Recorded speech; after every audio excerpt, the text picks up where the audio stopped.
Being right feels better than being close. That's not a nice thing to admit, but it's true often enough that it ruins friendships, relationships, families, entire communities, quietly, politely, with perfect logic. Today's shadow is moral superiority. The cleanest addiction, the kind that looks like virtue from the outside, but feels like power from the inside. It's when being the good one becomes an identity. And once it's an identity, you'll protect it like your life depends on it. What moral superiority really is. At its core, moral superiority is a way to avoid uncertainty. If you can label someone else as wrong, you don't have to face your own mess. If you can be the one who sees clearly, you don't have to feel insecure. If you can be the good one, you don't have to be vulnerable. It's cleanliness, it's control, it's a spiritual pressure washer, and it feels incredible. Because when you're morally superior, you get a sense of safety. I'm not like them, a sense of worth. I'm better, a sense of identity. I'm one of the good people, and the sweetest drug of all, justified contempt. Contempt with a halo. How it shows up in real life. Moral superiority rarely looks like a villain.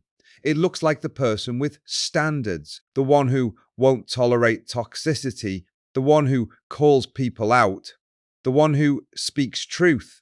And sometimes they are speaking truth, but the shadow version shows up like this. You listen to respond, not to understand. You correct people more than you connect with them. You keep receipts of other people's flaws. You secretly enjoy being disappointed in people. You treat nuance like weakness. You use boundaries as a way to punish. You don't just disagree, you diagnose their character. Because if they're not just wrong, if they're morally flawed, then you never have to question yourself. The lie we tell ourselves. The lie is, I'm just trying to do the right thing. But sometimes doing the right thing is a cover for I need to feel superior. Because the real truth is this, some people don't want peace. They want to win ethically. They want to be the one who's clean, the one who's evolved, the one who gets it.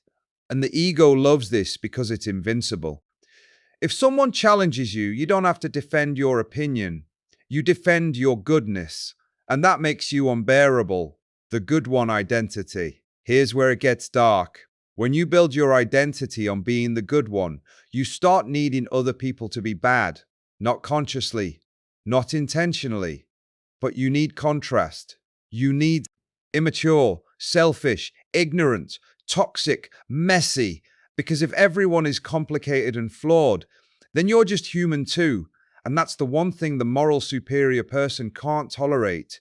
Being ordinary, so you keep elevating your standards until no one can meet them.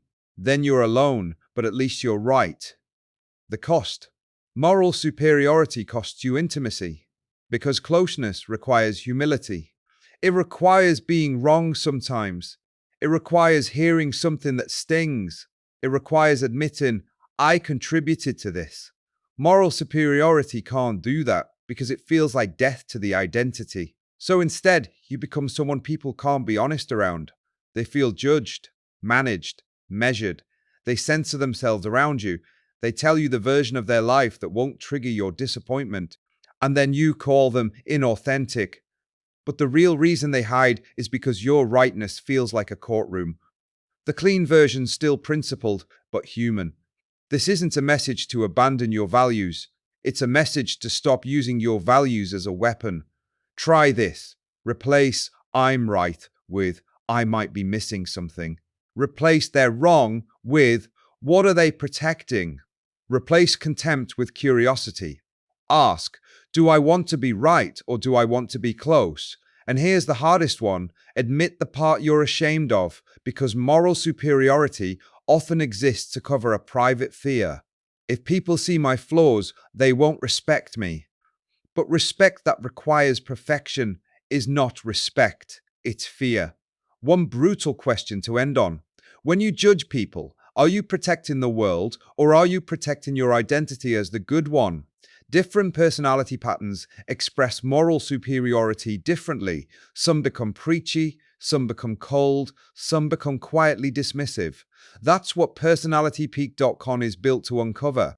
The pattern you keep calling standards, when it's really ego dressed up as virtue, chasing the cleanest addiction on earth. As always, thanks for listening, you legends.